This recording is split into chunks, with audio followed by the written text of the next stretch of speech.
नमस्कार दोस्तों, डेट आज की देखो 29 जनवरी 2025 है। स्वागत है आपका एटोरियल डिस्कशन में। आज देखो टोटल 4 इश्यूज हम डिस्कस करेंगे। सबसे पहले आर्टिकल हम डिस्कस करेंगे डेली पायनियर का इंडियन रेलवेज से संबंधित। दूसरा आर्टिकल हम डिस्कस करेंगे आज द हिंदू का लड़के और लड़की की जो मिनिमम एज है शादी की, इसमें डिस्पैरिटी से संबंधित। तीसरा आर्टिकल हम डिस्कस करेंगे द हिंदू का जीबीएस से संबंधित, गुइलेन बेरी सिंड्रोम। पुणे में इसके 100 से ज़्यादा केसेस सामने आ चुके हैं, 1 पर्सन की डेथ हो गई है। चौथा आर्टिकल हम डिस्कस करेंगे टाइम्स ऑफ इंडिया का डी सुब्बाराव, पूर्व गवर्नर हैं आरबीआई के, कुछ सजेशंस दे रहे हैं फाइनेंस मिनिस्टर को बजट से पहले कैसे देश की इकोनॉमी को ट्रैप पे लाया जाए, तो वो भी हम डिस्कस करेंगे। चलिए डिस्कशन स्टार्ट करते हैं। डिस्कशन हम स्टार्ट करें उससे पहले ना एक छोटी सी इन्फॉर्मेशन है। वो लोग जो इंदौर से हैं, आपके शहर में ना 1 फरवरी को बजट वाले दिन 4 बजे ना एक इवेंट होगा, गेट टुगेदर है, अपनी मीटअप मान लीजिए, कुछ भी मान लीजिए, सेमिनार मान लीजिए। तो 1 फरवरी को 4 बजे है, आपके पास टाइम है तो ज़रूर आइए मिलने के लिए। और नीचे जो डिस्क्रिप्शन बॉक्स में और कमेंट बॉक्स में फॉर्म है ना, उसको आप फिल कर सकते हो। जो लोग इंदौर से हैं उनके लिए है ये। तो चलिए डिस्कशन स्टार्ट करते हैं। हमारी आज की डिस्कशन में first important article Indian railways से संबंधित है। अपने सिलेबस में जीएस पेपर 3 के इस टॉपिक से आर्टिकल को रिलेट कर सकते हूं। देखो, इंडियन रेलवेज सिर्फ लोगों को या फिर सामान को एक स्थान से दूसरे स्थान तक नहीं पहुंचाती। इंडियन रेलवेज हमारे देश में यूनिटी लेके आती है। इंडियन रेलवेज इंडिया की इकोनॉमिक ग्रोथ में बहुत इंपॉर्टेंट रोल प्ले करती है। और इंडियन रेलवेज की तो देखो 170 साल पुरानी लीगेसी है। आज वर्ल्ड में 4थे नंबर पे सबसे बड़ा इंडियन रेलवेज का नेटवर्क है। हाल ही में कुछ अच्छी चीज़ें हुई इंडियन रेलवे से संबंधित।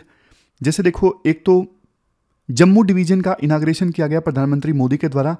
और देखो, कश्मीर तक भी ना डायरेक्ट ट्रेन सर्विस स्टार्ट हो गई है। मतलब अब आपको दिल्ली से कश्मीर जाना है तो वंदे भारत में बैठिए, दिल्ली से सीधा कश्मीर जा सकते हो। तो जम्मू एंड कश्मीर तक कनेक्टिविटी और ज़्यादा इंप्रूव हो गई है। इसके साथ साथ ये जो जम्मू डिवीजन का इनाग्रेशन हुआ ना, ये 70वां रेलवे डिवीजन है इंडियन रेलवेज का, और नॉर्दर्न रेलवेज के अंदर 6ठा रेलवे डिवीजन है। इसके साथ साथ एक और चीज हुई, 18वां जो रेलवे जोन है उसका भी इनाग्रेशन हुआ, साउथ कोस्ट रेलवे जोन। इससे ना साउथ इंडिया में और ज्यादा ट्रेड, एग्रीकल्चर, टूरिज्म ये सब बूस्ट होगा। तो कुल मिला के देखो, ये तो सिर्फ रिसेंट के एग्जाम्पल्स हैं। कंटेक्स्ट आप मान लीजिए कि किस प्रकार से इंडियन रेलवेज जो है नेशनल यूनिटी की दिशा में, देश की ग्रोथ की दिशा में, ट्रांसपोर्टेशन की दिशा में बहुत इंपॉर्टेंट रोल प्ले कर रहा है। इसके बाद राइटर बोलते हैं, हाल ही में ना कुछ ऐसे फैसले इंडियन रेलवेज ने लिए जो देखो 2015 में गठित की गई विवेक देब्रॉय कमेटी की रिपोर्ट के साथ में बिल्कुल अलाइन करते हैं।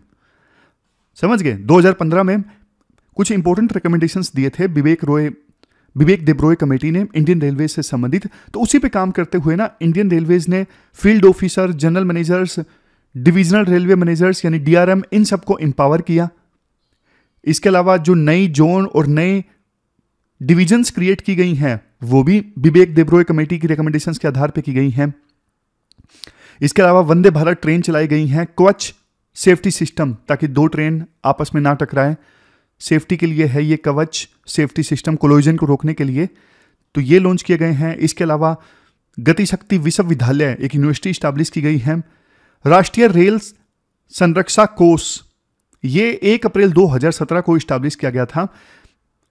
5 सालों में हर साल 1 लाख करोड़ इस कोष में सरकार ने दिए ताकि रेलवे में सेफ्टी को इंश्योर किया जा सके। बाद में 2022-23 के लिए एडिशनल 45,000 करोड़ दिए गए। तो ये आपको पता होने चाहिए, कुछ ऐसे स्टेप्स हैं जो सरकार ने लिए हैं। तो सरकार ने जो स्टेप्स लिए हैं वो हमें आंसर में जरूर लिखना है।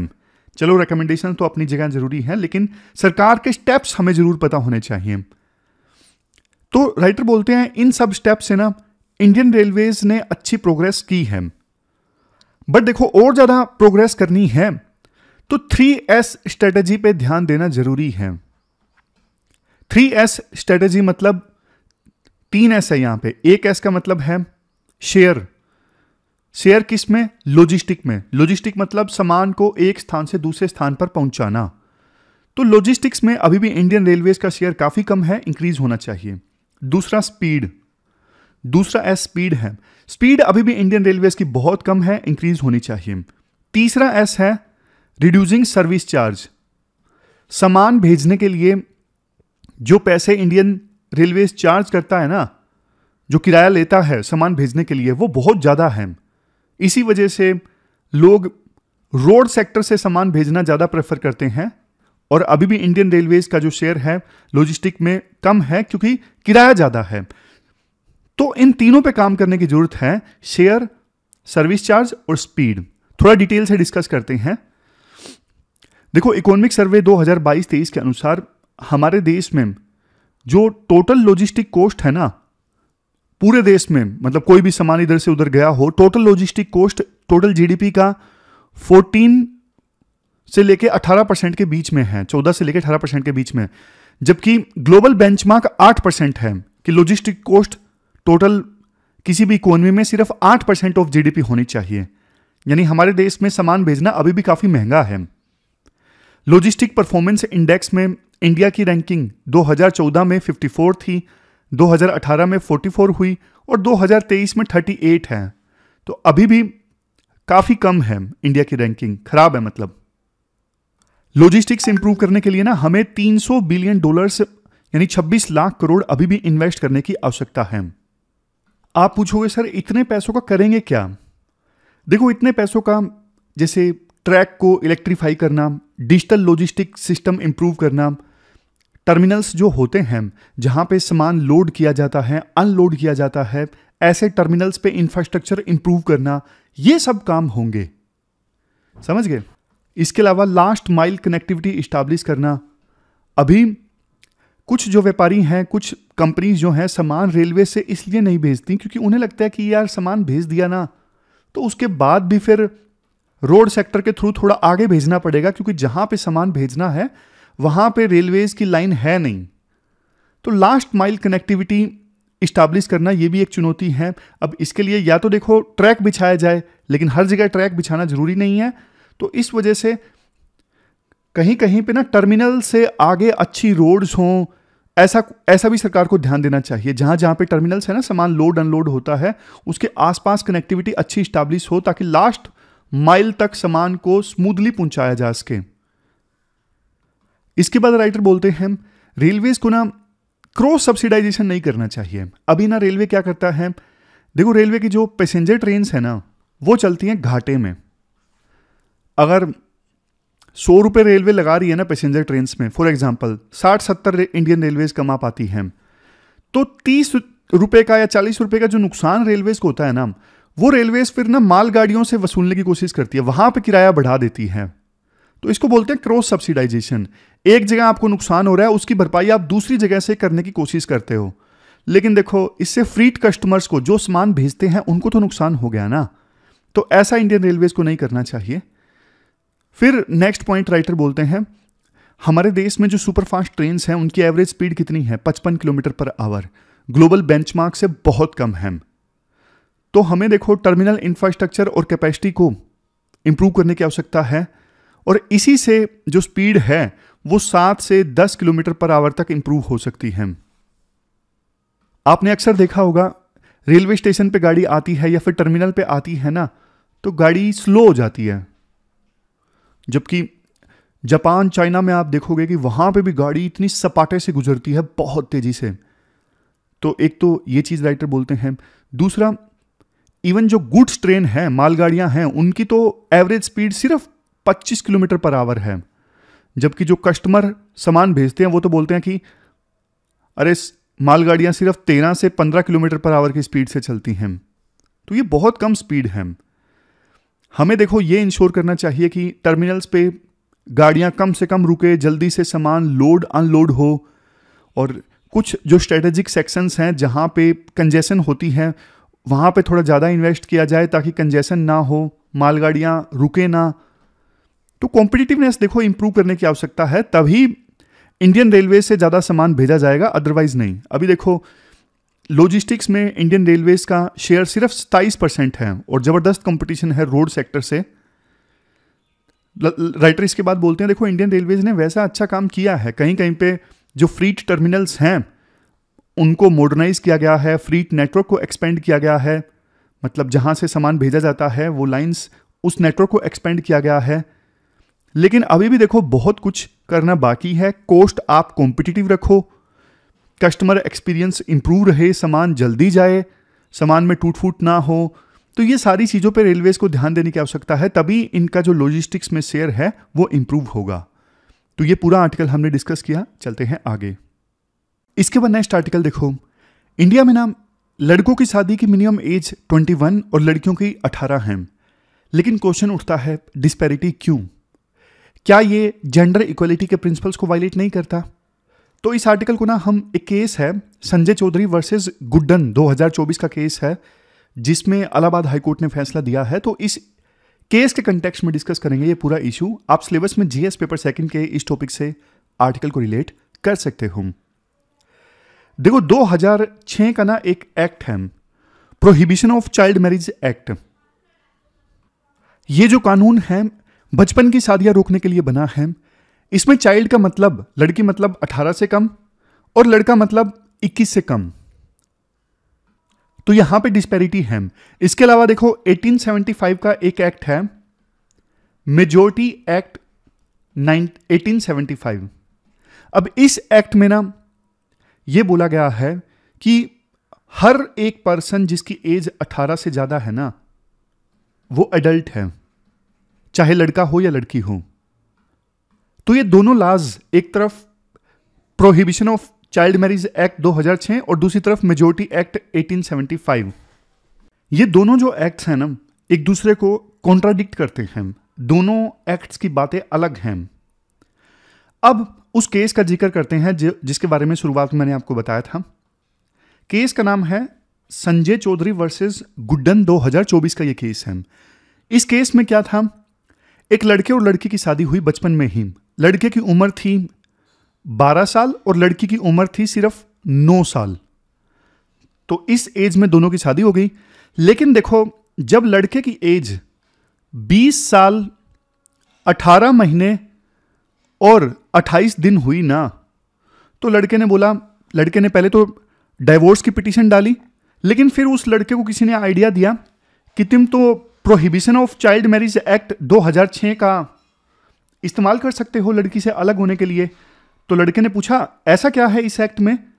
तो उसको बताया गया कि इस एक्ट का जो सेक्शन 3 है ना, वो देखो ये इजाजत देता है अगर लड़के या लड़की की शादी जो है बचपन में हो गई, तो फिर देखो बालिग होने के बाद, बालिग होने के 2 साल के अंदर अंदर लड़का या लड़की अपनी शादी कैंसिल करवा सकते हैं।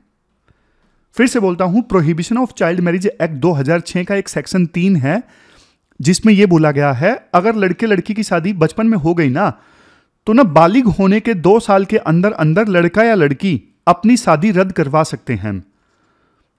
तो इस सेक्शन का फायदा उठाओ और अपनी शादी कैंसिल करवाओ, यह बोला गया लड़के को। लेकिन देखो इस पूरे केस में ना विवाद इस बात पे हो गया, जो ये prohibition of child marriage act का सेक्शन 3 है ना, जो बोलता है बालिग होने के 2 साल के अंदर अंदर। अब देखो लड़के की एज बालिग कितनी होनी चाहिए, क्या 20 होनी चाहिए या 23 होनी चाहिए, इस पे विवाद है, समझे। इलाहाबाद हाईकोर्ट ने यह बोला कि 18 साल की उम्र में एडल्ट हो जाता है बच्चा, तो 18 + 2 20 साल की उम्र तक लड़के के पास में ऑप्शन होना चाहिए कि वो अपनी शादी कैंसिल करवा सकता है जो उसकी बचपन में कर दी गई है। लेकिन सुप्रीम कोर्ट की जजमेंट है एक, जिसके बारे में अभी मैं आपको बताऊंगा, जिसमें सुप्रीम कोर्ट ने बोला था चूंकि लड़के की जो मिनिमम एज है शादी की वो 21 है, तो 21 + 2 23 साल तक लड़के के पास में यह मौका होना चाहिए कि वो अपनी शादी कैंसिल करवा ले। पॉइंट आप समझ गए ना। यहां पे ना एक डिवाइडेड व्यू है, एक तरफ देखो Madras high court and supreme court है, दूसरी तरफ इलाहाबाद हाई कोर्ट है।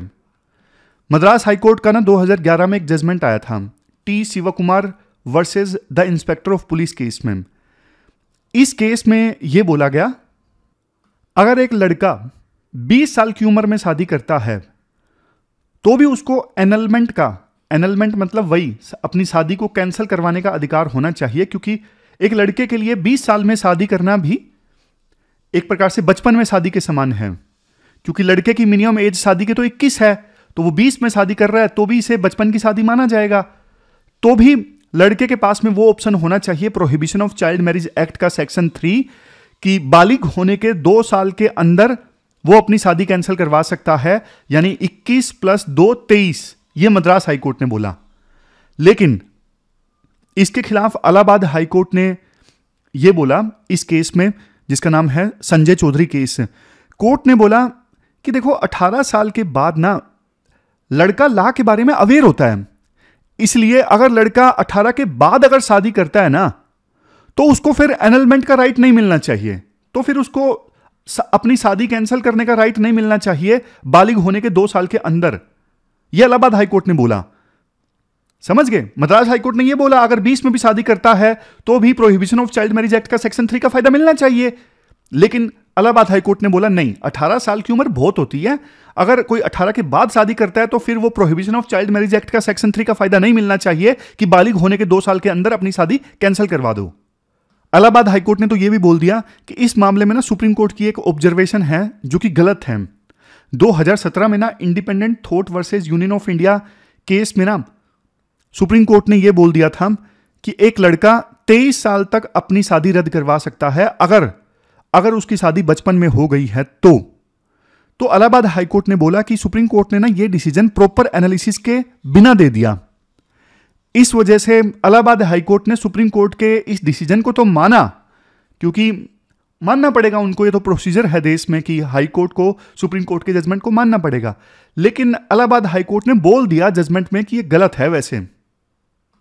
तो ये पूरे केस का ना बैकग्राउंड समझ लिया। अब हम कुछ पॉइंट्स ड्रा करने की कोशिश करते हैं। पहला पॉइंट, लड़के और लड़की के बीच में आर्टिफिशियल डिफरेंस। पीसीएमए यानी prohibition of child marriage act के हिसाब से लड़का चाइल्ड माना जाता है 21 तक और लड़की चाइल्ड मानी जाती है 18 तक। 18 के बाद लड़की अडल्ट मानी जाती है। तो डिफरेंस क्यों लड़के और लड़की के बीच में? ये लॉ में कॉन्ट्राडिक्शन है। ये पहला पॉइंट है। दूसरा पॉइंट, लड़कों को एक्स्ट्रा टाइम मिलता है एनलमेंट के लिए, मतलब अपनी शादी को कैंसिल करवाने के लिए। लड़के को कितना टाइम मिलता है? 21 + 2 यानी 23 तक एक लड़का बचपन में हुई शादी को कैंसिल करवा सकता है, जबकि एक लड़की 18 + 2 20 साल तक अपनी शादी को कैंसिल करवा सकती है। तो ये टाइम डिफरेंस है। लड़के को एक्स्ट्रा टाइम मिलता है अपनी शादी को कैंसिल करवाने के लिए, तो लड़कियों के लिए यहां पे डिसएडवांटेज है। तीसरा पॉइंट, देखो लॉ ये मानता है कि लड़का ना बड़ा होके पैसे कमाएगा और लड़की तो सेकेंडरी पार्टनर है। तो ये जो पैट्रियार्कल थिंकिंग है ना, ये जेंडर इक्वालिटी के अगेंस्ट है। समझ गए? तो कानून भी ये मानता है कि लड़का पैसा कमाएगा, लड़की तो सिर्फ सेकेंडरी पार्टनर है। ये गलत चीज है। वैसे 2021 में एक बिल आया था, prohibition of child marriage amendment bill 2021, जिसमें देखो लड़कियों के बिना शादी की मिनिमम एज 21 करने की बात कही थी, लेकिन बाद में यह बिल लैप्स हो गया, पास नहीं हुआ। राइटर ये बोलते हैं देखो, जब 18 साल पे वोटिंग है, 18 साल पे प्रॉपर्टी बाय एंड सेल कोई पर्सन कर सकता है, 18 साल की उम्र के बाद कॉन्ट्रैक्ट्स अलाउड हैं, सब चीज 18 के बाद अलाउड है, तो शादी 21 पे क्यों? तो ये तो लोगों की लिबर्टी, लोगों की आजादी, डिसीजन लेने की ऑटोनमी, इन सबको इंपैक्ट करता है। राइटर ये बोलते हैं देखो, शादी की मिनिमम एज अगर इंक्रीज कर दी गई ना, तो इससे बल्कि स्टेट का और पेरेंट्स का जो कंट्रोल है बच्चों के ऊपर और ज़्यादा बढ़ जाएगा। एक तरफ देखो मोबाइल फोन्स आने की वजह से आजकल बच्चे जल्दी जवान हो जाते हैं, पहले के बच्चों के अपेक्षाकृत जल्दी अवेयर हो जाते हैं चीज़ों के बारे में। दूसरी तरफ देखो उनको हम ज़्यादा कंट्रोल में डाल रहे हैं, तो इसका नुकसान होगा सोसाइटी को, क्योंकि कल को देखो शादी हो गई तो चाइल्ड मैरिज रिपोर्ट होने के डर से जो लड़का लड़की हैं वो हेल्थ सर्विसेज अवेल नहीं करेंगे, क्योंकि उनको पता है हमारी चाइल्ड मैरिज है, हॉस्पिटल में जाएंगे तो फिर रिपोर्ट हो जाएगी चाइल्ड मैरिज, शादी टूट जाएगी, रेप का केस दर्ज हो सकता है। तो इन सब डर के चलते जो लड़का लड़की जल्दी शादी कर लेते हैं ना, तो वो बहुत ज़्यादा डिप्रिविएशन में रहते हैं। सरकार की स्कीम्स का कई बार लाभ नहीं उठा पाते, समझ गए। तो इस बारे में ना सरकार को सोचना चाहिए कि जिस प्रकार से बच्चे जल्दी जवान हो रहे हैं ना, शादी की मिनिमम एज 18 कर देनी चाहिए बजाय 21 करने के। तो आपको क्या लगता है, आपका क्या व्यू है इस बारे में, आप भी कमेंट बॉक्स में बताइए। आजकल के जमाने के हिसाब से शादी की मिनिमम एज 18 होनी चाहिए या 21 होनी चाहिए। इसके बाद नेक्स्ट आर्टिकल देखो, गुइलेन बैरी सिंड्रोम से संबंधित है जो पुणे में फैल चुका है। अपने सिलेबस में जीएस पेपर सेकंड के इस टॉपिक से आर्टिकल को रिलेट कर सकते हो। सिंड्रोम का नाम क्या है, जीबीएस यानी गुइलेन बैरी सिंड्रोम। पहले मैं आपको इस डिजीज के बारे में थोड़ा सा बता देता हूं। ये जो डिजीज है ना, ये एक ऑटो इम्यून न्यूरोलॉजिकल डिसऑर्डर है। न्यूरोलॉजिकल डिसऑर्डर मतलब नर्वस सिस्टम से रिलेटेड डिसऑर्डर है, और ऑटो इम्यून डिजीज मतलब इसमें होता ये है, बॉडी के अंदर जो इम्यून सिस्टम है ना, वो गलती से खुद के ही पेरिफेरल नर्वस सिस्टम पे अटैक कर देता है। इसका रिजल्ट क्या होता है, इसका रिजल्ट ये होता है मसल्स जो हैं बॉडी की कमजोर पड़ने लगती हैं, शरीर सुन्न पड़ने लगता है, पैरालिसिस हो जाता है। जैसा देखो पोलियो में जो पैरालिसिस होता है ना, उसी से मिलता जुलता पैरालिसिस हो जाता है इस जीबीएस में। पूरा नाम है गुइलेन बैरी सिंड्रोम। पॉइंट समझ गए ना। वैसे इम्यून सिस्टम का काम होता है शरीर की सुरक्षा करना, बट शरीर के बॉडीगार्ड्स एनएसजी वो खुद के ही पेरिफेरल नर्वस सिस्टम पे अटैक करने लगते हैं, तब हो जाता है ये जीबीएस। और इससे फिर मसल्स बहुत ज़्यादा कमज़ोर हो जाते हैं, लकवा आ जाता है, जैसे पोलियो में होता है। रेयर डिजीज़ है, ज़्यादातर अडल्ट मेल्स में होता है। होता क्यों है ये इंपॉर्टेंट है। इसका काज है, रीज़न है या तो बैक्टीरियल इन्फेक्शन या फिर वायरल इन्फेक्शन। आप पूछोगे सर अभी क्या हुआ है, पुणे में जो केसेस बढ़ गए हैं जीबीएस के, क्या ये वायरल इन्फेक्शन है, वायरस का इन्फेक्शन है या फिर बैक्टीरिया का? ये देखो बैक्टीरियल इन्फेक्शन है। एक बैक्टीरिया जिसका नाम है कैम्पाइलोबैक्टर जेजुनी। कैम्पाइलोबैक्टर जेजुनी, ये जो बैक्टीरिया है ना, ये कंटामिनेटेड फूड और वाटर में मिला है। मतलब पहले जो केसेस सामने आए ना जीबीएस के, उन्होंने ऐसा खाना खाया था जिसमें ये बैक्टीरिया था कैम्पाइलोबैक्टर जेजुनी, जिसकी वजह से केसेस एकदम से बढ़ गए। और शुरू में जो केसेस सामने आए उन सब में ये सारे सिम्टम्स देखने को मिले, जैसे फूड पॉइजनिंग, उल्टी, दस्त यानी डायरिया, नोजिया, ये सब सिम्टम्स देखने को मिले। बाद में पैरालिसिस की शिकायत आई। अभी तक पुणे में देखो 100 से ज़्यादा केसेस सामने आ चुके हैं और 1 पर्सन की तो डेथ भी हो गई है। यहां पे देखो एक चीज ध्यान देने वाली है, कंटामिनेटेड फूड या वाटर में ये बैक्टीरिया सामने आया तो हमारे शहरों की हाइजीन और अर्बन इंफ्रास्ट्रक्चर कितना पुअर है कि ऐसे जीबीएस जैसे रेयर जो केसेस हैं वो सामने आ रही हैं। ये चिंता की बात है। मतलब पुणे में कहीं गंदा पानी लोगों ने पिया होगा या फिर गंदा खाना खाया होगा जिसमें ये बैक्टीरिया था, तभी इतने सारे केसेस सामने आ रहे हैं। वैसे पैथोजेंस यानी इस केस में बैक्टीरिया हो या फिर वायरस, सेफ्टी नेट तोड़ के हमारी फूड चेन में एंटर कर जाते हैं और हम कुछ नहीं कर पाते। ये एक काफ़ी ज़्यादा चिंता की बात है। इतने पैसा खर्च करने के बावजूद हाइजीन हम नहीं इंश्योर कर पा रहे हैं। कहीं ना कहीं देखो सर्विलियंस और मॉनिटरिंग की कमी रही। पहले से अगर सरकारी संस्थाएं ध्यान देती तो इस बैक्टीरिया को, इस वायरस को मॉनिटर मतलब पकड़ में आ जाता। सर्विलियंस अगर समय समय पे चलता रहता। आमतौर पे होता क्या है, अथॉरिटीज़ जो है ना जगह जगह पे ना पानी के सैंपल्स लेते रहती हैं पता लगाने के लिए कि कोई बैक्टीरिया या फिर वायरस तो नहीं घूम रहा। लेकिन कहीं ना कहीं चूक हुई, सर्विलियंस अच्छे से नहीं हुआ, तभी तो ये कंटामिनेटेड फूड या वाटर जो है कंज्यूम कर लिया लोगों ने। तो यहाँ पे देखो गवर्नमेंट की फेलियर है। इसके बाद बात करते हैं इलाज की। इलाज कैसे होता है? वो लोग जो जीबीएस से अफेक्ट हो जाते हैं, सबसे पहला है प्लाज्मा एक्सचेंज। प्लाज्मा एक्सचेंज में क्या होता है, ब्लड में से ना जो इम्यून सिस्टम के जो जहरीले कंपोनेंट्स हैं ना, टॉक्सिक कंपोनेंट्स हैं, वो निकाल दिए जाते हैं। फिर है इम्यूनोग्लोबुलिन थेरेपी। ये इंट्रावेनस इम्यूनोग्लोबुलिन थेरेपी में क्या होता है, इसमें देखो एंटीबॉडीज दिए जाते हैं ताकि जो इम्यून सिस्टम ओवर एक्टिवेट हो गया है उसको बैलेंस किया जा सके। फिर नेक्स्ट है स्पोर्टिव केयर। स्पोर्टिव केयर मतलब आईसीयू में रख के मॉनिटरिंग की जाती है और आवश्यक सपोर्ट दी जाती है तो इस प्रकार से 3 तरीके से पेशेंट्स को ट्रीट किया जा रहा है। बट देखो ये ट्रीटमेंट ना 2 हफ्ते के अंदर स्टार्ट हो जाना चाहिए, तभी इफेक्टिव होगा, अदरवाइज नहीं। जल्दी पता लगना जरूरी है कि पर्सन जो है वो जीबीएस से प्रभावित है, वरना देखो जो पैरालिसिस आता है ना इस डिजीज के आने के बाद, वो परमानेंट हो सकता है, ये दिक्कत है। बट हमारे देश में ना कई बार जैसे ग्रास रूट लेवल पे ना डॉक्टर्स भी उतना सीरियस नहीं लेते। हाँ ठीक हो जाएगा, अभी 1 हफ्ता लगेगा, 2 हफ्ते लगेंगे, तो क्रूशियल टाइम जो है वो निकल जाता है। समझ गए? सरकार ने क्या किया है, जब से पुणे में ज़्यादा केसेस सामने आए हैं, जगह जगह पे देखो पानी के जो सैंपल्स हैं वो कलेक्ट किए जा रहे हैं और सर्विलेंस अब बढ़ाई जा रही है। सेंट्रल गवर्नमेंट की टीम भी पुणे में आ चुकी है ताकि अफेक्टेड एरियाज में ग्राउंड लेवल पे इन्वेस्टिगेशन की जा सके। और लोगों को भी बताया जा रहा है कि कंटामिनेटेड फूड या फिर वाटर जो है वो अवॉइड करें, साफ सुथरा खाना खाएं, साफ सुथरा पानी पिएं, ये लोगों को बताया जा रहा है। देखो इस सरकार की जिम्मेदारी बनती है कि क्लीन ड्रिंकिंग वाटर लोगों के घरों तक पहुंचाया जाए। और अगर लोग आज के इस युग में भी अगर दूषित पानी पी रहे हैं और उसकी वजह से जीबीएस जैसे रेयर डिजीज हो रहे हैं तो काफी चिंता की बात है। तो ये पूरा आर्टिकल हमने डिस्कस किया, चलते हैं आगे।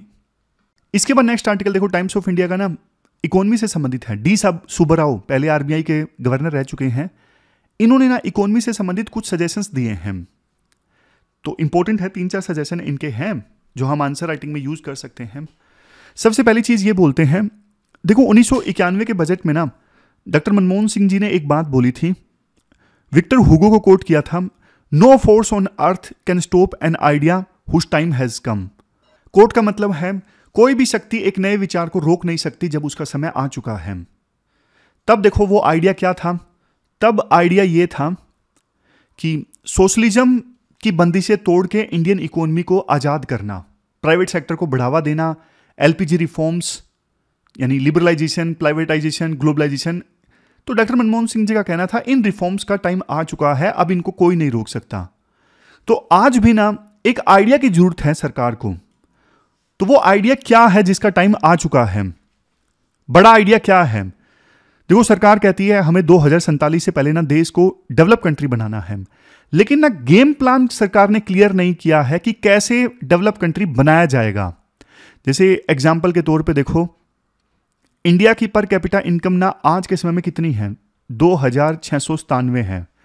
अगर हमें डेवलप कंट्री बनाना है, हाई इनकम कंट्री में देश को लाना है, तो पर कैपिटा इनकम लगभग 10 गुना ज्यादा करनी है। 10 गुना तो नहीं, 10 गुना से थोड़ा कम, 23,380 पर कैपिटा इनकम होनी चाहिए।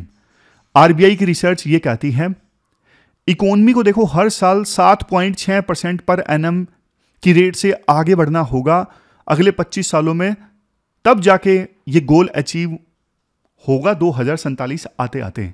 लेकिन क्या ये रियलिस्टिक है? क्या हम आने वाले 25 सालों में 7.6 रेट की दर से आगे बढ़ सकेंगे?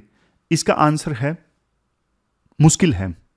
आईएमएफ का डेटा यह कहता है कि देखो 1991 से लेकर अभी तक सिर्फ 7 बार ऐसा हुआ है कि इंडिया में ग्रोथ रेट 7.6% से ज्यादा रही हो, और ये ग्रोथ रेट भी ना 2 साल से ज्यादा तक सस्टेन नहीं हो पाई।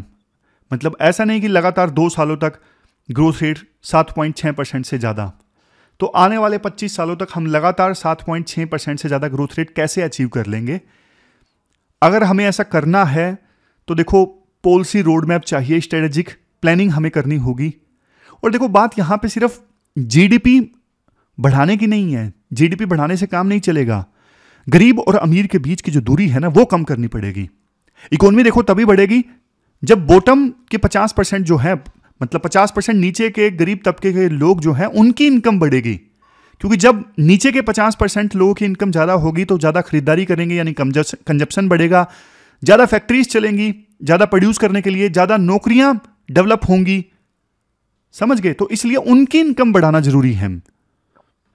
अगर देखो गरीबों के जेब में पैसा नहीं आया तो फिर इकोनॉमिक ग्रोथ का जो पोटेंशियल है ना वेस्ट हो जाएगा। तो पॉइंट ये है ग्रोथ देखो तभी सस्टेनेबल है जब इनइक्वालिटी कम हो। समझ गए? इसके बाद देखो तीसरा पॉइंट देते हैं राइटर। वैसे तो देखो भारत एक लेबर अबेंडेंट कंट्री है, मतलब लेबर ज्यादा है हमारे देश में, काम मांगने वाले लोगों की संख्या ज्यादा है। बट देखो दिक्कत ये है कैपिटल यानी टेक्नोलॉजी और मशीन्स जो हैं उनसे काम करवाना लेबर से काम करवाने के कंपैरिजन में ज़्यादा सस्ता है। इसलिए ज़्यादा से ज़्यादा जो फैक्ट्रीज है ना वो मशीनें लगवाती हैं ताकि कम से कम लोगों को हायर करना पड़े। तो ऑटोमेशन की वजह से ना मैनुअल जॉब्स कम हो रही हैं, नई फैक्ट्रीज कम लग रही हैं। तो गवर्नमेंट को ना लेबर लॉज और कैपिटल सब्सिडी पॉलिसीज को ऐसे बैलेंस करना होगा कि कंपनी मशीन्स के साथ साथ लोगों को भी हायर करें। समझ गए? फिर लास्ट में सजेशन राइटर देते हैं फिस्कल रिस्पॉन्सिबिलिटी से संबंधित है। राइटर बोलते हैं फाइनेंस मिनिस्टर को क्रेडिट मिलना चाहिए कि उन्होंने कोविड के बाद फिस्कल कंसोलिडेशन किया है। लेकिन देखो आज के समय में हमारे देश में जो डेट टू जीडीपी रेशो है वो 80% है, जबकि एफआरबीएम एक्ट के अनुसार टारगेट था 60% का। डेट टू जीडीपी रेशो 60 होना चाहिए था बट 80 है। सरकार के ऊपर कर्ज काफी ज्यादा बढ़ गया है और पुराने कर्ज की वजह से सरकार जो इंटरेस्ट देती है ना, तो इंटरेस्ट सरकार ज्यादा दे देती है और प्रेजेंट ईयर में खर्च करने के लिए पैसा कम बचता है। फॉर एग्जांपल मेरे पास 100 रुपए है, 100 में से 20 रुपए तो मैंने पहले जो कर्ज ले रखा है उसका इंटरेस्ट देने में ही चुका दिए, मेरे पास तो सिर्फ 80 बचे ना। तो उसी प्रकार से सरकार बहुत सारा पैसा पिछले कर्ज का इंटरेस्ट चुकाने में खर्च कर देती है। फिर उसके बाद में फ्रीबीज, देखो लोगों की मदद करना जरूरी है, इसके लिए PDS, MNREGA, direct benefit transfer ये सही है। बट जो पॉलिटिकल पार्टीज में होड़ मची हुई है ना, free electricity, free scooter, free laptop, इससे तो फाइनेंशियल क्राइसिस ज्यादा होंगे। तो ना सरकार, स्टेट गवर्नमेंट्स, मतलब यूनियन गवर्नमेंट, स्टेट गवर्नमेंट्स, अलग अलग पॉलिटिकल पार्टीज सब मिलकर ना freebies code of conduct discuss करें, भाई कौन सी स्कीम हम लॉन्च करें, कौन सी नहीं, ये देश हित में होना चाहिए। तो ये 4-5 सजेशन राइटर देते हैं। अब लास्ट में देख लेते हैं क्या क्या हमने डिस्कस किया। सबसे पहले हमने रेलवे वाला आर्टिकल डिस्कस किया। 170 साल पुरानी लेगेसी है इंडियन रेलवेज की, चौथा लार्जेस्ट रेलवे नेटवर्क है और लॉजिस्टिक में रेलवे का शेयर 27% है। कुछ रिसेंट अच्छी चीज़ें हुई, जम्मू डिवीजन का इनाग्रेशन हुआ, कश्मीर तक direct line, south coast railway zone बना। विवेक देबरॉय जो कमेटी थी 2015 में गठित की गई थी, उन्होंने जो रिकमेंडेशन दी उसको इंप्लीमेंट किया है रेलवे ने, जैसे जीएम, डीआरएम, इनको एम्पावर किया है, नई डिवीजन, नया जोन का क्रिएशन, वंदे भारत, कवच, इन सबको इंप्लीमेंट किया है। और कुछ सेफ्टी इनिशिएटिव भी लिए गए हैं जैसे गति शक्ति विश्वविद्यालय, राष्ट्रीय रेल संरक्षा कोष। लेकिन ना अभी 3 एस पे ध्यान देने की आवश्यकता है। पहला एस सर्विस चार्ज, दूसरा एस स्पीड, और इसके बाद तीसरा जो एस है वो है शेयर, लॉजिस्टिक में शेयर। इन तीनों पे ध्यान देने की आवश्यकता है, ये राइटर बोलते हैं। इसको हमने डिटेल से डिस्कस किया था, शेयर, स्पीड और सर्विस चार्ज। फिर ये चाइल्ड मैरिज वाला जो आर्टिकल था वो हमने डिस्कस किया। संजय चौधरी वर्सेस गुड्डन केस है, डिस्पैरिटी है, लड़के के लिए मिनिमम एज 21, लड़की के लिए 18। तो डिस्पैरिटी ज़्यादा जो आर्टिकल फोकस करता है वो इस चीज़ पे, prohibition of child marriage act का ना सेक्शन 3 है कि बचपन में शादी हो गई तो बालिग होने के 2 साल के अंदर लड़का या लड़की अपनी शादी कैंसिल करवा सकते हैं। मद्रास हाईकोर्ट ने 2011 में बोला था लड़के ने अगर 20 में भी शादी की है ना तो भी उसको 23 साल तक मौका मिलना चाहिए अपनी शादी कैंसिल करवाने का, क्योंकि 20 साल में शादी भी बचपन की शादी मानी जाएगी। यह मद्रास हाईकोर्ट ने बोला था। बट इलाहाबाद हाईकोर्ट ने ना संजय चौधरी वर्सेस गुड्डन केस में यह बोला कि 18 साल की उम्र बहुत होती है, पता होता है लॉ के बारे में, अवेयरनेस होती है, तो इसलिए 18+2 यानी सिर्फ 20 साल तक मौका मिलना चाहिए लड़के को अपनी शादी कैंसिल करवाने का, ना कि 21+2 23 साल तक।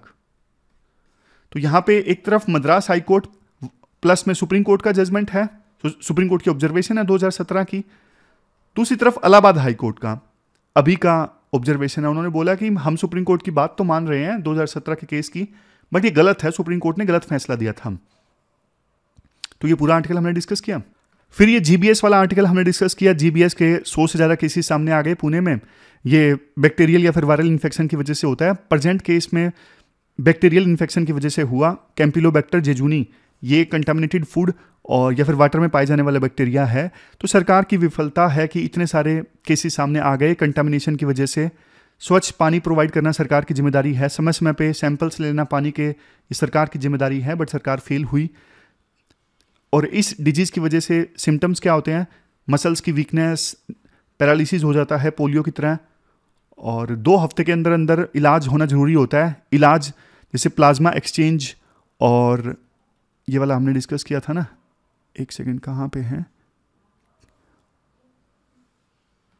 ये देखो, plasma exchange, intravenous, immunoglobulin therapy या फिर आईसीयू मॉनिटरिंग, ये सब है, लेकिन 2 हफ्ते के अंदर स्टार्ट होना जरूरी है। तो ये पूरा आर्टिकल हमने डिस्कस किया था। अब लास्ट में क्वेश्चंस देख लीजिए। इंडियन रेलवे से संबंधित ये क्वेश्चन आपको अटेम्प्ट करना है 250 वर्ड्स में, 15 मार्क्स का ये क्वेश्चन है। तो ये थी हमारी आज की डिस्कशन। कल मिलते हैं फिर से एक नई डिस्कशन के साथ। तब तक आप अपना ख्याल रखिए, अच्छे से पढ़ते रहिए। Thank you very much for discussion.